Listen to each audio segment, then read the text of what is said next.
If you arrive in Ankara, you must visit the Ankara Castle. You have a nice view of the city, and you can see most of the central places around. Ankara Castle is an historic fortification and stands out as an important symbol of Turkey's capital city.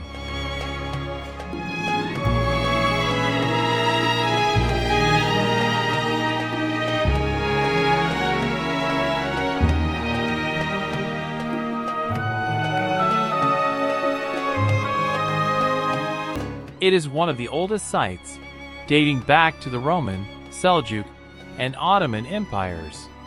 Its surrounding neighborhoods still have an old city charm that complements the ancient city walls that once offered defense and protection.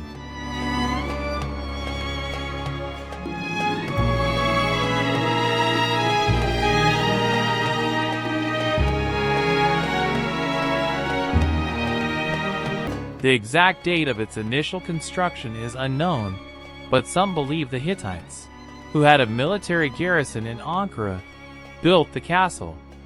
The earliest fortification on the site was constructed between 7th and 8th century BC by the Phrygians and rebuilt in 278 BC by the Galatians.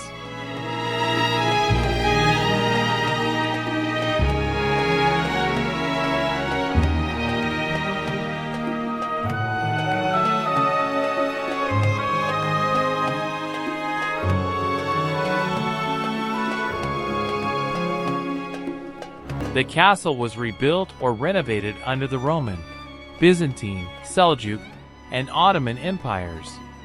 The lack of archaeological artifacts to substantiate this fact makes it associated with the Roman, Byzantine, and Seljuk eras, during which time the structure underwent several renovations.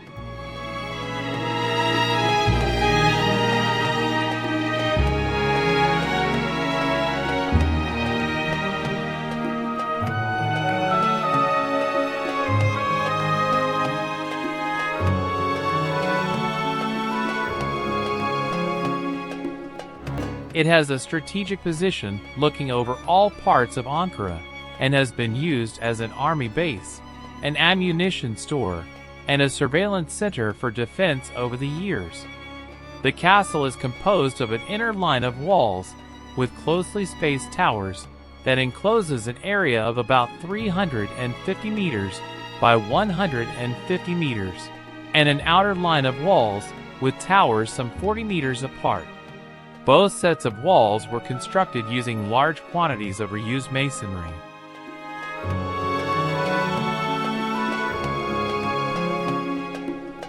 The exact dates of their construction are uncertain, but both postdate the capture and destruction of Ankara by the Persians in 622 AD.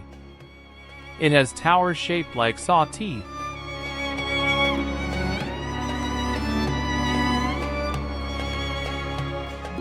One of the two castle entrances also has an epitaph that belongs to the Ilkhanate Empire, while the structure's northwestern section displays writing belonging to the Seljuk Empire. Along with the epitaph, which is considered one of the most important examples of trade and tax laws of the period, there is a clock tower constructed by the French in 1885 to the left of the door.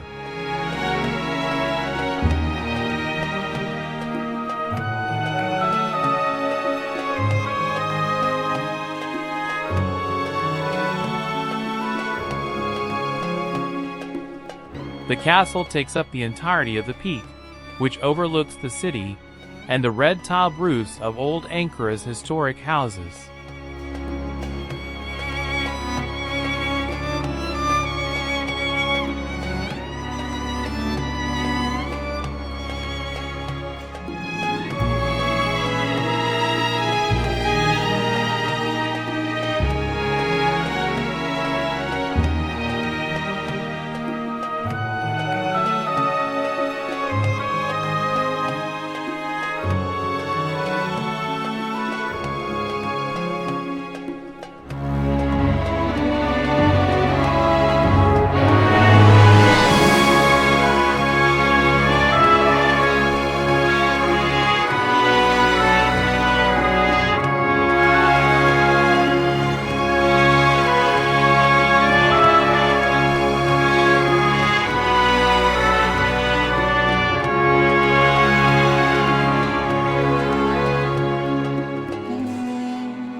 There is also an exterior wall outfitted with 20 towers, located on the periphery of the old city, and built as a protective layer. The fort takes up around 43 square kilometers, with a wall that rises to 14 to 16 meters and includes 42 towers. The castle's highest point, called a Kale or Alatesai, stands tall in the southeastern corner.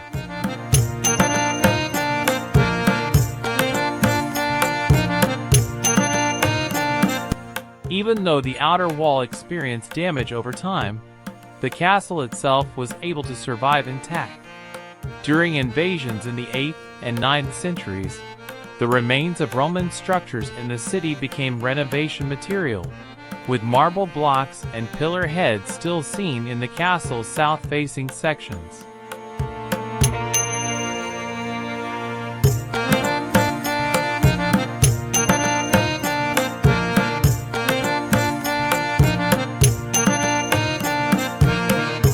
The castle witnessed many invasions, undergoing many repairs and renovations beginning with the invasion of Galata in the 2nd century BC.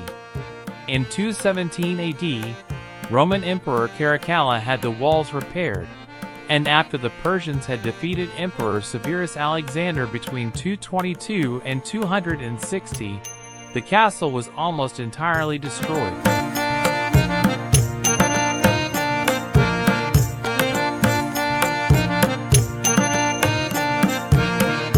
In the 7th century, the Romans renovated the structure once more, and by 688, Constantine the Great built a new outer wall to accommodate the city's new borders.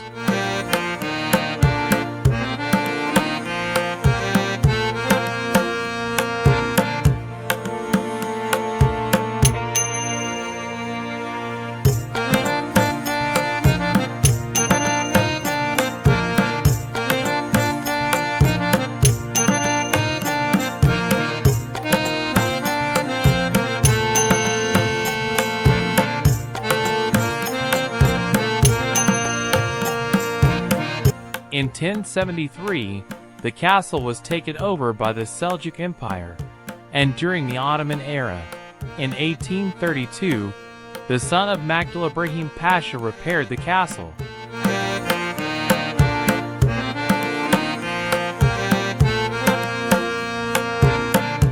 Nowadays, the castle is a visual amalgam of different historical eras that all left their own mark in one way or another. The old Ankara houses that are within the castle's outer wall are also very beautiful, and are composed of wood, mud brick, and tile. From the castle, the juxtaposition between the old and new Ankara is truly striking, and is a great place to watch as the sun sets over the great capital city.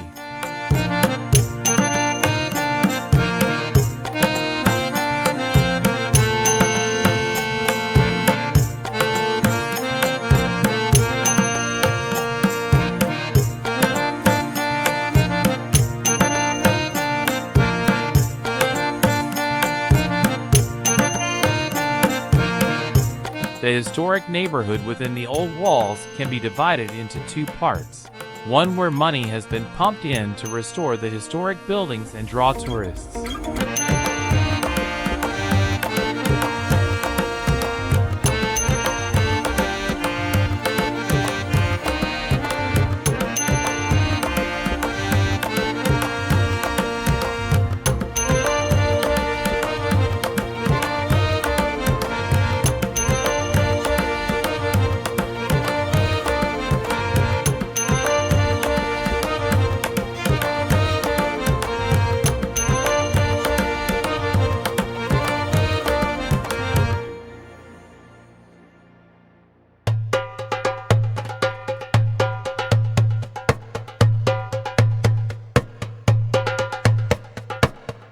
This area is centered on the road between the main gate and the citadel.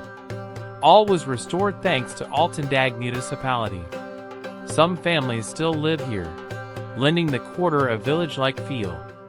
The rest of this neighborhood is quite poor, but oozes an authentic historic charm. It's well worth a visit if you're into these sorts of things.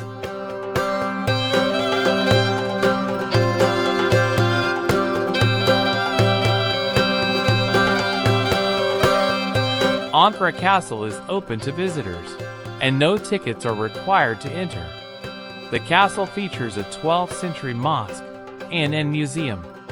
The castle has many souvenir shops and traditional Ankara houses inside, many of which have been converted into restaurants and handicraft shops.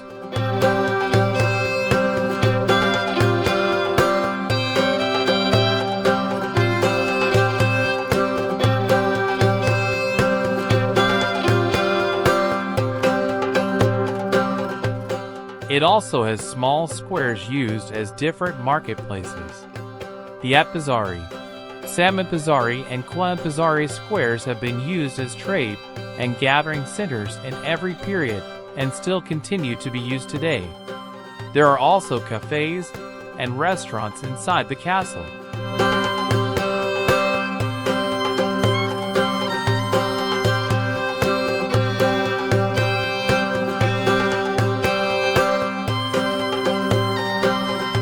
Those more interested in the citadel's history can opt to explore it on a tour. Most city tours include a walk around the passageways and fortifications with a guide on hand to supply historical insight and point out details that would be easy to miss if exploring alone.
Thank you for support and appreciation. Don't forget to like and subscribe.